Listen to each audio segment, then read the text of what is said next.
Pop Warner Football has taught many young athletes the fundamentals of football since its inception in 1929.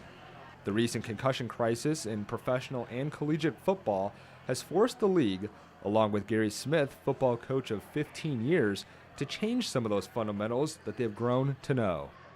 We would have either the Oklahoma drill or what some people call the alley drill. You got kids running, from 10 yards apart, 15 yards apart, coming around corners and going head up.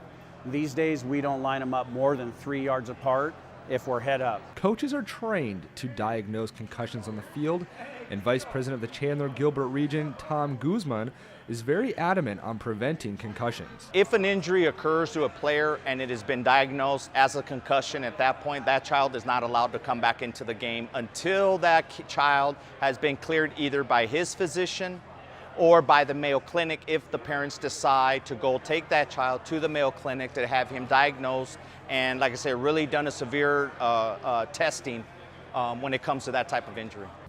The Mayo Clinic is partnered with Pop Warner Football, and they specialize in concussion research and testing. Dr. David Dodick, the head neurologist at the Mayo Clinic, has instituted a return-to-play protocol regarding injured athletes.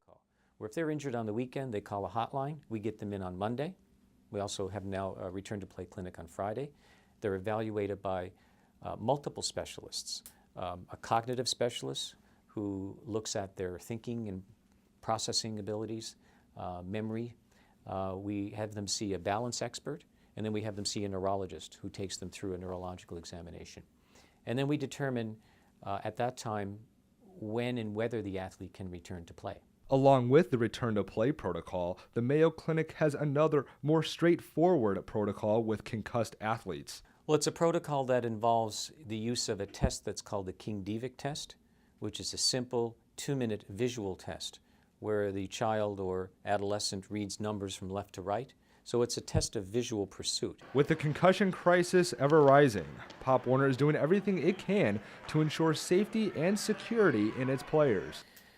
Yeah, well, I think youth football can be made safer, and Pop Warner has led by example here by partnering with us. They take this very seriously, obviously, and they take the safety of these kids very seriously. So I think they've led by example in helping us do the kind of research that needs to be done to develop better tools and to develop better treatments that best protect those kids, as well as instituting both baseline and sideline concussion protocols, and then after injury, return to play and return to learn protocols, right? So they've done everything that an organization like that can do. Reporting at the Mayo Clinic in Scottsdale, Arizona, for Cronkite News, I'm Avery Fair.